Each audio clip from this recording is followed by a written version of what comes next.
Welcome in, guys. We are continuing with our journey. We are now on to the second badge at Artazon. So we've got the grass gym. Now this is really easy.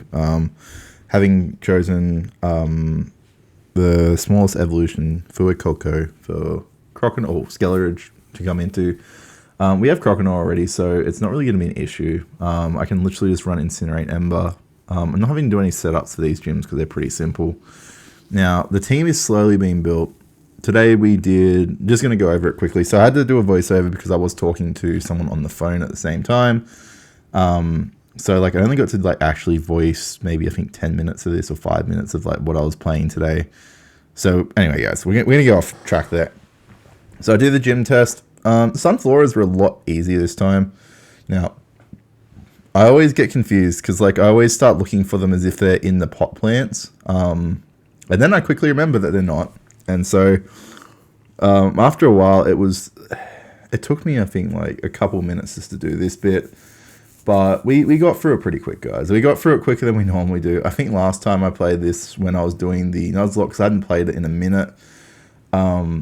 It took me forever to find enough Sunfloras to pass this stupid test. But that's not the point this time. We got 10 Sunfloras, and then, as you can see, I just clicked on that. I was just seeing, because I swear there was like one or two that hop in pots, but I just couldn't remember.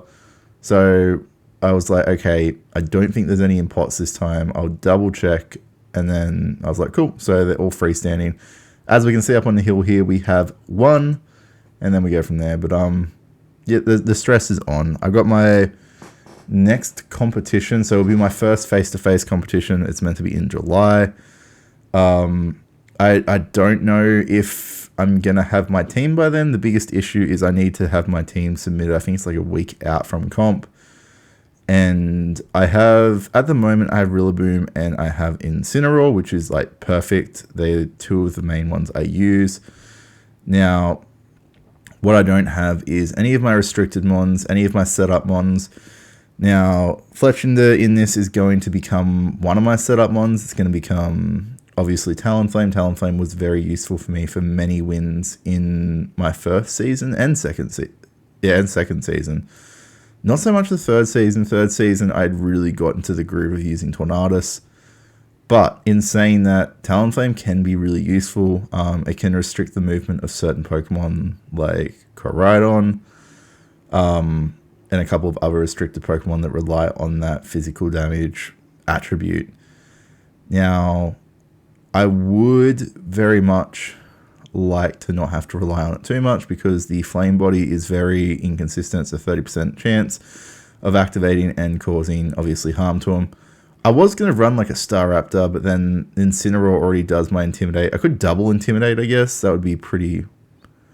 I could give it a go, or even a Corvisquire Tailwind. But I'd have to have a look into that because like I don't know whether it'd be worth at that point to have a dual Intimidate off. Because what would that be? That would be, let's say it reduces attack by like 50%. It would be a 75% reduction. That's 25. It'd be pretty powerful. But in saying that, I just don't know. Like it's going to be useful for that first set, but then I'd have to have a double switch out move on both. I'd have to have a U-turn Tailwind on like a, let's say on a Corviknight. And then I'd have to have like, obviously Parting Shot is always going to be on Incineroar. So that's not really something that I have to change. But I'd have to have a look at that. It would really help me if a lot of the physically damaging teams. I could always have Steel Wing on Corviknight and have a bit of a higher attack damage. That would sort some of the fairy issues, but I'm not exactly sure with how I would run it. Because my Miraidon with Flash Cannon was really good. It stopped things like Incineroar, causing the issue of me not being able to get off enough physical damage for some of the fairy types. And I was playing around mixing between like a normal... I used electric a lot for Terra for my Miraidon. And I started using some steel and fairy. Now, the one I actually had the most success with was normal. Now, I know that makes it definitely a weakness in the sense of like Koraidon, which it normally doesn't have, obviously, except for the dragon typing with Breaking Swipe. But I was like confident enough with how I ran it that it wasn't so much as an issue because he was faster. I was able to get off more damage, and the Electro Drift just covered me. And normally most people were changing their Koraidon to something completely different. I think the most common one I saw was Terrafire, if I remember correctly. In the battles I had going up into Master Ball rank, I saw a fair few Terrafire Koraidons running Flare Blitz. It was dangerous in the sense of like if I was running anything that was fire weak, but I didn't do any Terra Steels, and that's why I sort of got rid of the Terra Steel idea. Just because if I Terra Steeled him, he's going to be weak either way. Terra Normal got rid of my Ghost weakness, so that got rid of the Astral Barrage damage from our good old friend Calyrex Shadow Rider, and it made dealing with the Calyrex teams like just really, really simple. So probably going to go with something similar this time. I'll either go normal, or I might even go Fairy because the Dazzling Gleam is really effective.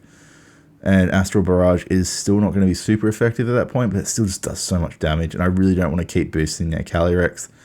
So I think Terra Normal is going to be the way I go with Miraidon for now. I'm not sure what I'm going to do for my Tornadus. I think I just left as Terra Flying because I really didn't use its Terra much.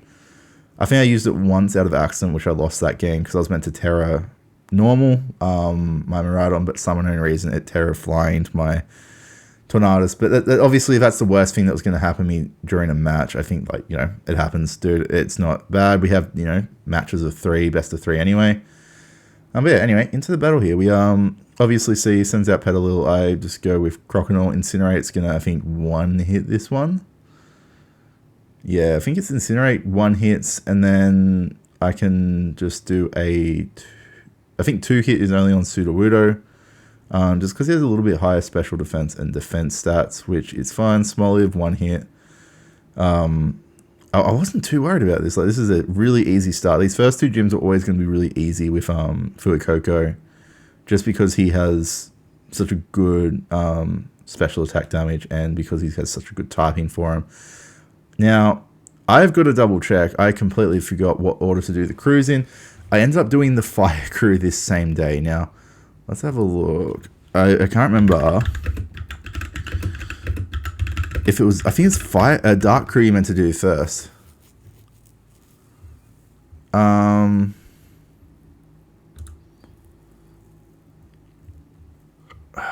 can't remember which. There we are. Team Star Crew. Yeah, so Dark Crew was first. I skipped straight to Fire Crew Mela, which I got through pretty easily. You'll see that after this. I will be posting another video of the Mela fight. I'm currently up to the 3rd gym doing the Dark Crew, and I'll probably do Atticus 2 in the next one as well.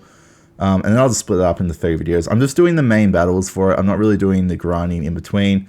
Now, I am over leveling for some of these points. I didn't over level for the Fire Crew. I was actually under leveled, which is fine. It wasn't an issue, but I'm trying to over level just so I can run through as quickly as possible and get back to doing ranked matches and getting my team back out there. Now, having a look at this, I think I got through that pretty easy. I just want to see. I think the biggest one I'm going to have an issue with is Fairy Crew. Not too much worried about fighting. Areas really easily, in the sense of I can always just run either Psychic or I can run. Actually, no, Fairy Crew is easy. I've got Clodsire. Oh man, I've already got them all sorted. They're not the issues. The gyms aren't the issues. I don't think anything is really the issue in this. Elite 4 is obviously really easy. Nimona is easy. It's just the tedious battle at the end where you have to do the Miraidon versus Miraidon. But in saying that, you can do it quite quickly. Just making sure you match up your movesets. If you get a crit off, it obviously makes it a bajillion times easier. If I get a crit off, it's obviously like game over. So there's a little bit of that luck at the end, which I wasn't a fan of. Because it sort of took out of the tactics of it. But in saying that, I understood why. It was sort of just like, it was meant to just be like a sort of hard slogged battle. But I think that every time I run through it, I think I only ever failed it once. And that might have been on Koraidon, even saying that. I don't think I failed the Miraidon fight. It was pretty, as I said, yeah, it's pretty easy. Anyway, we do this conversation here, and then we pretty much leave that there. Like, we've only got a couple more seconds. We do the conversation. The next episode will be versing Mela. I am sorry I've done this in the wrong order. I really didn't mean to. I should have checked. I completely forgot what, as I said, I forgot what order they were in. And yeah, so I sort of did that to myself. But anyway, guys, I will see you all on the next episode versing Miller. Hopefully soon we'll be back to ranked matches.